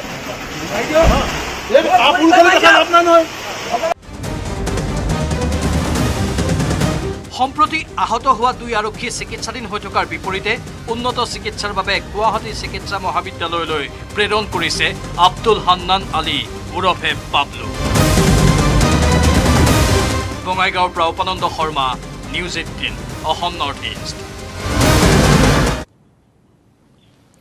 আনফালে এনকাউণ্টাৰত আব্দুল হান্নান আলী ওৰফে বাবলু আহত হোৱাৰ পিছতে গোলাঘাটত সমৰ্থকে সংবাদমেল পাতিলে বাবলুৰ এনকাউণ্টাৰক পূৰ্ব পৰিকল্পিত আখ্যা স্থানীয় লোকৰ মুখ্যমন্ত্ৰীক উচ্চ পৰ্যায়ৰ তদন্তৰ বাবে আহ্বান জনালে সংবাদমেলৰ আয়োজকে এইটো পৰিকল্পিতভাৱে তেখেতক এইটো কৰা হৈছে আৰু এইখিনিতে আমি উল্লেখ কৰিব খুজিছোঁ যে মাজে মাজে দেখা যায় যে এই যোৱা তেখেতক গ্ৰেপ্তাৰ কৰাৰ পাছতো যে সংবাদ মাধ্যমত বা আপোনালোকেও তেখেতক মানে চুপাৰী মাফিয়া বুলি অভিহিত কৰে তো আমাৰ কথা হ'ল কি চুপাৰী মাফিয়া কেনেকৈ হ'ব কাৰণ তেখেতে চুপাৰী মাফিয়া কৰা নাই চুপাৰী ব্যৱসায় কৰিছে ব্যৱসায় গতিকে চুপাৰী ব্যৱসায় কৰি তেখেতে ইতিমধ্যে অসম চৰকাৰক আমি অৱশ্যে একেবাৰে সম্পূৰ্ণ জ্ঞাত নহয় তথাপিও সম্পূৰ্ণ জ্ঞাত নহ'লেও এতিয়ালৈকে তেখেতে প্ৰায় 2 বছৰত 12,35,83,914 টকা অসম চৰকাৰক টেক্স ইতিমধ্যে তেখেতে প্ৰদান কৰিছে অসম গভৰ্ণমেণ্টক আচলতে কৰ কাটল দিয়াৰ পাছতো তেখেত কেনেকৈ আচলতে চুপাৰী মাফিয়া হ'ল যুৱ ব্যৱসায়ী হিচাপে এই অঞ্চলত যথেষ্ট কাম কৰিছে গোলাঘাট জিলাখনত কৰিছে তেখেত এনেকুৱা এজন ব্যক্তি বনুকৰ লগত সম্বন্ধটো বাদ দিয়ক কোনো কাৰণত তেখেতে কাবাক এটা বেলেগকৈ মানে হাত দাঙিও পোৱা নাই ইফালে আব্দুল হান্নান আলী ওৰফে বাবলুৰ পৰা বিধায়ক অখিল গগৈয়ে 3 কোটি টকা দাবী কৰাৰ চাঞ্চল্যকৰ অভিযোগো আনিলে সংবাদমেলৰ আয়োজকে অখিল গগৈ ডাঙৰীয়াকো আমি আচলতে সকীয়াই দিব খুজিছোঁ আজি আমাৰ এই অঞ্চল তথা ৰাইজ এই অঞ্চল আৰু আমাৰ এই কোম্পানীৰ জৰিয়তে আমি সকীয়াই দিব খুজিছোঁ যে এনে মন্তব্য কোনো কাৰণত নকৰিব অখিল গগৈক আমি আগতে তেখেতে 3 কোটি বিচাৰিছিলে 3 কোটি বিচাৰিছিলে আমাৰ FM ফুড প্ৰচেছিঙৰ স্বত্বাধিকাৰী আব্দুল হান্নানৰ পৰা 3 কোটি টকা তেখেতক নিদিয়াৰ কাৰণে আজি আস্ফালন কৰি আছে আৰু তেখেতে সম্পূৰ্ণ ইয়াত পৰিকল্পনা কৰিছে বুলি মোৰ অনুমান হৈছে যে য'ত নেকি কালি আব্দুল হান্নান ডাঙৰীয়াক মাৰি পেলালেহেঁতেন কিন্তু তেওঁ গুলীবিদ্ধ হৈছে কিন্তু এইটো তেওঁ যিটো আস্ফালন কৰি আছে এইকেইদিন আমি সম্পূৰ্ণ বুজিবলৈ বাকী নাই গ্ৰেপ্তাৰৰ পিছতেই ইটোৰ পিছত সিটোকৈ এতিয়া উন্মোচিত হৈছে ৰাজকুন্দ্ৰা বাহিনীৰ কলংকিত অধ্যায় ৰাজকুন্দ্ৰাৰ জালৰ পৰা সৌভাগ্যক্ৰমে ৰক্ষা পৰিছে অসমৰ এগৰাকী মডেল ইচিকা বৰা বহু বছৰ ধৰি মুম্বাইত মডেলিং কৰি খ্যাতি অৰ্জন কৰা নগাঁৱৰ কামপুৰৰ ইচিকাকো প্ৰলোভনেৰে অশ্লীল ছবিত অভিনয় কৰাৰ প্ৰস্তাৱ দিছিল ৰাজকুন্দ্ৰা বাহিনীয়ে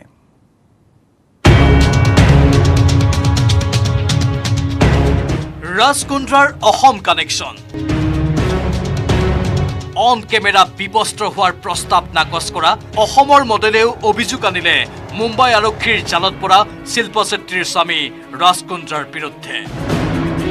নগাঁও কামপুৰৰ এইগৰাকী মডেলৰ নাম ইচিকা বৰা মুম্বাই নিবাসী ইচিকাকো টাৰ্গেট কৰিছিল ৰাজকুন্দ্ৰা এণ্ড কোম্পানীয়ে 2019 চনৰ কথা কামৰ প্ৰলোভন দি ইচিকাক আন্ধেৰী ৱেষ্টত থকা শালিমাৰ ভৱনলৈ মাতি নিছিল অশ্লীল চিনেমা নিৰ্মাণ কৰা চক্ৰটোৱে দুফালে 2টা কেমেৰা অন কৰি বিপস্ত্ৰ হোৱাৰ প্ৰস্তাৱ দিছিল ইচিকা লগে লগে ৰাজকুন্দ্ৰা এণ্ড কোম্পানীৰ অসৎ প্ৰস্তাৱ নাকচ কৰিছিল এইগৰাকী সাহসী মডেলে তেওঁলোকে কৈছে যে এক্সপ'জিং কৰিব কিন্তু এক্সপ'জিং কৰোঁতে ধৰক ফ্ৰণ্টতো কেমেৰা ৰাখিছে বেক লৈ আছে আৰু সেইটো কাৰণে মোৰ অলপ ডাউট হ'ল তেওঁলোকৰ ওপৰতে যে বেক ছাইডত যদি তোমালোকে ৰাখিছা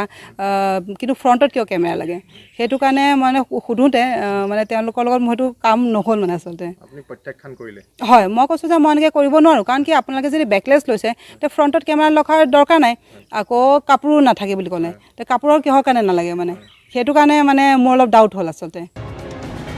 ৰাজকুন্দ্ৰা বাহিনীৰ বিৰুদ্ধে ইচিকাই আনিছে আন এক চাঞ্চল্যকৰ অভিযোগ মুম্বাইত কাম বিচাৰি ফুৰা বহু যুৱতীক পৰ্ণ চিনেমাত অভিনয় কৰোৱাৰ পিছত প্ৰাপ্য মাননিৰ পৰা বঞ্চিত কৰিছিল শিল্পছেত্ৰীৰ স্বামী ৰাজকুন্দ্ৰাই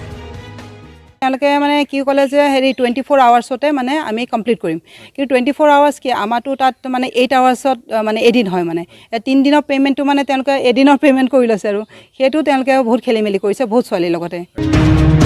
ইচিকাৰ দৰে দেশৰ ভিন্ন প্ৰান্তৰ পৰা মায়ানগৰীত থিতাপি ল'বলৈ যোৱা শ শ যুৱতীয়ে এতিয়া ৰাজকুন্দ্ৰা বাহিনীৰ বিৰুদ্ধে আনিছে এনে বহু অভিযোগ যি অভিযোগৰ তদন্ত হ'লে পোহৰলৈ আহিব মুম্বাইৰ ৰঙীন দুনিয়াৰ আঁৰত থকা অন্ধকাৰ জগতৰ বহু অকথিত কাহিনী পুৰণি গুদামৰ পৰা Hemanta Das news 18 Assam north east আৰু দ্য প্ৰাইমছত পুনৰ সময় বাণিজ্যিক বিৰতিৰ মানে জানেনে মাইথান ষ্ট্ৰং মানে মাইথান নিৰ্মাণৰ মানদণ্ড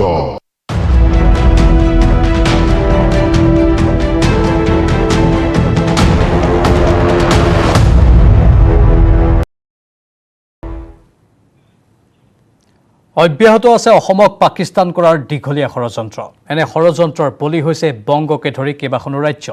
গুৱাহাটীত উপস্থিত হৈ এই তাৎপৰ্যপূৰ্ণ মন্তব্য RSS প্ৰধান মোহন ভাগৱতৰ এপিনে নাগৰিকত্ব সংশোধনী আইনে অসমৰ খিলঞ্জীয়া মুছলমানক ক্ষতি নকৰে বুলি মন্তব্য RSS প্ৰধানগৰাকীৰ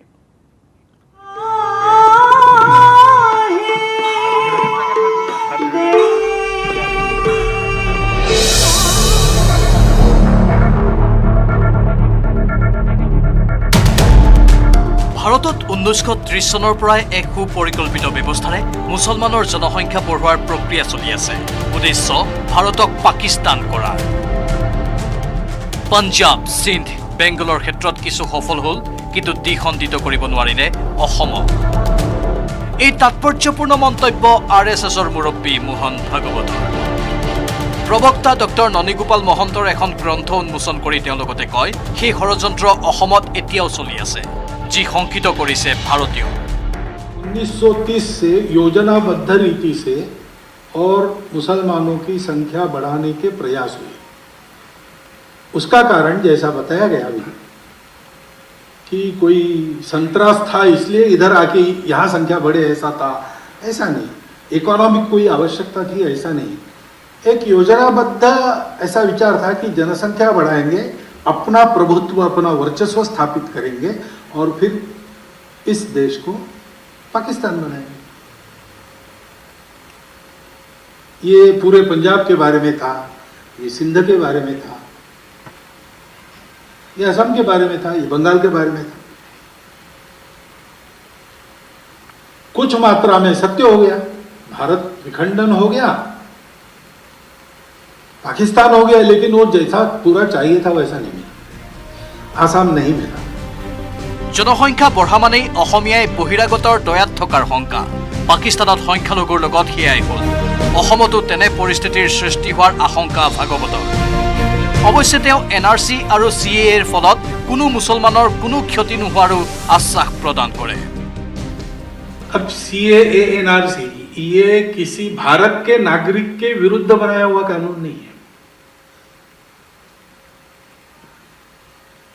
भारत के नागरिक मुसलमान को CAA से कुछ नुकसान नहीं पहुंचने वाला অনুষ্ঠানত উপস্থিত থাকি মুখ্যমন্ত্ৰী হিমন্ত বিশ্ব শৰ্মাই CAA ৰ সমৰ্থনত যুক্তি আগবঢ়ায় তেওঁ বামপন্থী উদাৰবাদীয়ে CAA সন্দৰ্ভত ভুল খবৰ বিয়পোৱাৰ অভিযোগ আনে পাকিস্তান বাংলাদেশত অত্যাচাৰৰ বলি হোৱা সংখ্যালঘু লোকক ভাৰতত আশ্ৰয় দিয়াটো আমাৰ কৰ্তব্য এই মন্তব্য হিমন্তৰ We have given the concept of secularism to the world. World has not taught us what India's secularism is. We have taught world what secularism is, what humanity is. Sarve bhavantu sukhina, that we have, our rishis, our Mahapurush has given us that dictum before the liberal were even born. Because our civilization is 5,000 years old. So today, the people of the rest of India, some secular people, they said, allow Muslim also. Are you victim of the partition? If you are a victim of partition, definitely you can come back here. But Nehru promised equal treatment. Nehru promised that we will stand by you. That promise was made for the Hindu people. That promise was made for the Buddhists. That promise was made for the Jains. Yes, if today you feel that for preaching Quran,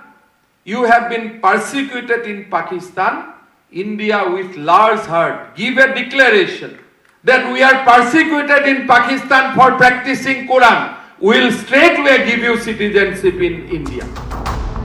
উল্লেখযোগ্য যে কলাক্ষেত্ৰত অনুষ্ঠিত হোৱা গ্ৰন্থ উন্মোচনী সভাখনত উপস্থিত থাকে বিজেপি RSSৰ নেতা কৰ্মীকে ধৰি বহু সংখ্যক লোক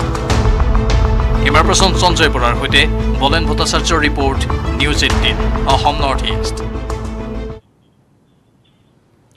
Go for glory. লাভলীনা বৰগোহাঁইৰ সফলতাৰ বাবে বুধবাৰে পুৱাই গুৱাহাটীত চাইকেল ৰেলী। চাইকেল ৰেলীৰ নেতৃত্বত মুখ্যমন্ত্ৰী হিমন্ত বিশ্ব শৰ্মা আৰু মুখ্যমন্ত্ৰীক সংগ দিলে 8গৰাকী মন্ত্ৰী, বিধানসভাৰ অধ্যক্ষ, উপাধ্যক্ষৰ লগতে লাভলীনাৰ পিতৃয়ে। এই প্ৰতিবেদন আগবঢ়াই বিদায় লৈছোঁ এতিয়াৰ বাতৰিৰ পৰা। নমস্কাৰ। অসম কন্যা লাভলীনাৰ বাবে দৌৰ। লাভলীনাৰ সফলতাৰ কামনা অজস্ৰজনৰ। পুৱাই চাইকেলত উঠি মুখ্যমন্ত্ৰীয়ে শুভাৰম্ভ কৰিলে ৰান ফৰ গ্ল'ৰী। বিশ্বজয়ৰ সপোন লৈ টকিঅ'ত লাভলীনা বৰগোহাঁই। এখন সৰু গাঁৱৰ পৰা ওলাই আহি অলিম্পিক খেলৰ বাবে যোগ্যতা অৰ্জন কৰা লাভলীনাই ৰিঙত নামিব খেলৰ প্ৰথম দিনাই। লাভলীনাৰ এই অলিম্পিক যাত্ৰা অসমবাসীৰ বাবে গৌৰৱৰ কথা। ইতিমধ্যে বিশ্বৰ ক্ৰীড়া জগতত খলকনি তোলা লাভলীনাৰ বক্সিং যুঁজত সফলতা কামনা কৰি একত্ৰিত হ'ল মহানগৰীৰ একাংশ লোক। নেতৃত্ব দিলে স্বয়ং মুখ্যমন্ত্ৰী হিমন্ত বিশ্ব শৰ্মাই। খ্যাতিৰ বাবে দৌৰ ৰান ফৰ গ্ল'ৰী। পুৱাই লাজগেটৰ পৰা নেহেৰু ষ্টেডিয়ামলৈ চাইকেল সমদলৰ নেতৃত্ব দিলে মুখ্যমন্ত্ৰীয়ে। প্ৰতিগৰাকী অসমবাসীয়ে আজিৰ দিনটোত লাভলীনাৰ সফলতাৰ বাবে নেদেখাজনৰ ওচৰত প্ৰাৰ্থনা কৰিছোঁ আৰু আমি ভাবোঁ অসমবাসীৰ প্ৰাৰ্থনা আৰু আশীৰ্বাদে লাভলীনাক সফলতাৰ উজ্জ্বলতম দুৱাৰখনলৈ লৈ যাব। সৰুপথাৰৰ বিধায়ক বিশ্বজিৎ ফুকনৰ উদ্যোগত লাভলীনাৰ বিশ্বজয়ৰ কামনা কৰি ৰান ফৰ গ্ল'ৰীত অংশ ল'লে মন্ত্ৰী অতুল বৰা, পীযুষ হাজৰিকা, পৰিমল শুক্লবৈদ্য, বিমল বৰা, যোগেন মোহন, ৰঞ্জিত দাস, ইউজি ব্ৰহ্ম প্ৰমুখ্যে মন্ত্ৰী বিধায়কসকলে। এনেধৰণৰ কাৰ্যসূচীৰ যোগেদি মই বহুত আশাবাদী লাভলীনাই নিশ্চয় ভাৰতৰ কাৰণে, অসমৰ কাৰণে মেডেল লৈ আনিব আৰু আমালোকৰ নাম বিশ্বত ৰাখিব, এই মই আশাবাদী। আৰু লাভলীনা এগৰাকী টেকনিকেল বক্সাৰ, উজ্জ্বল সম্ভাৱনা আছে। আমি তেওঁলৈ শুভেচ্ছা জনাইছোঁ। আমি শুভেচ্ছা কামনা কৰিবলৈ আহিছোঁ। তেখেতৰ এতিয়া যিধৰণে উন্নতি হৈছে তাতোকৈ উত্তৰ যেন উন্নতি হয়, তাকে ভগৱানৰ ওচৰত প্ৰাৰ্থনা কৰি আজি তেখেতৰ আদৰণিত আমি চাইকেলেৰে শোভাযাত্ৰা কৰিছোঁ। লাভলীনাৰ শুভকামনা কৰি ৰান ফৰ গ্ল'ৰীত একত্ৰিত হ'ল বিৰোধী পক্ষও। চাইকেল যাত্ৰাত অংশগ্ৰহণ কৰিলে বিৰোধী দলপতি দেৱব্ৰত শইকীয়াই। অংশ ল'লে শিৱসাগৰৰ বিধায়ক অখিল গগৈয়েও। মুখ্যমন্ত্ৰীৰ সৈতে একেলগে চাইকেল চলালে দেৱব্ৰত শইকীয়া আৰু অখিল গগৈয়ে। দুয়োজনৰে আশা অলিম্পিকত পদক জয় কৰিব লাভলীনাই। তেওঁ যিটো ট্ৰেক ৰেকৰ্ড, বেলেগ একো নহ'লেও তেওঁ এটা হ'লেও পদক পাবই। গতিকে লাভলীনাই একো চিন্তা কৰিব নালাগে, তেওঁ খালি যুঁজি যাওক, তেওঁ পিছলৈ চাব নালাগে, তেওঁ আগলৈ চাওক আৰু তেওঁ যুঁজি যাওক। অসমৰ বাবে সুখৰ খবৰ, প্ৰথমবাৰলৈ অলিম্পিকত অসমৰ কন্যা সন্তানে স্থান পাইছে আৰু নিশ্চিতভাৱে আমি সকলোৱে আনন্দিত আৰু তেওঁৰ সফলতাৰ বাবে প্ৰাৰ্থনা জনাইছোঁ। মুখ্যমন্ত্ৰীৰ চাইকেল যাত্ৰাত উপস্থিত আছিল লাভলীনাৰ পিতৃ টিকেন বৰগোহাঁইও। ৰাজ্যবাসীৰ মৰম আৰু চৰকাৰৰ শুভকামনা দেখি অভিভূত হ'ল লাভলীনাৰ পিতৃ। কন্যাৰ সফলতা কামনা কৰি আশীৰ্বাদ বিচাৰিলে ৰাজ্যবাসীৰ। মাননীয় মুখ্যমন্ত্ৰী মহোদয় লগতে আমাৰ সৰুপথাৰ সমষ্টিৰ বিধায়ক মহোদয়ক মই ধন্যবাদ জ্ঞাপন কৰিছোঁ। এনেকুৱা ধৰণৰ আপোনাৰ উদগনিমূলক প্ৰচেষ্টাই আপোনাৰ নৱপ্ৰজন্মক উৎসাহিত কৰিব, আমাৰ খেলুৱৈসকলক বিশেষকৈ। হয়, এতিয়া অসম তথা উত্তৰ পূৰ্বাঞ্চলৰে দৃষ্টি লাভলীনাৰ দুই বাহুৰ শক্তিৰ ওপৰত। 24 জুলাইত প্ৰথমখন খেলত অৱতীৰ্ণ হ'ব লাভলীনা। সকলো ঠিকে থাকিলে 7 আগষ্টত ফাইনেলৰ ৰিঙত উঠিব অসম কন্যা। সকলোৰে আশা অলিম্পিকত স্বৰ্ণ জয় কৰি সোণালী ইতিহাস ৰচিব অসম কন্যা লাভলীনাই। কেমেৰা পাৰ্চন প্ৰভাস সিঙৰ সহযোগত বিপুল বৰ্মনৰ report, news 18 Assam north east. Strong মানে জানেনে মাইথন, স্ট্ৰং মানে মাইথন নিৰ্মাণৰ মানদণ্ড।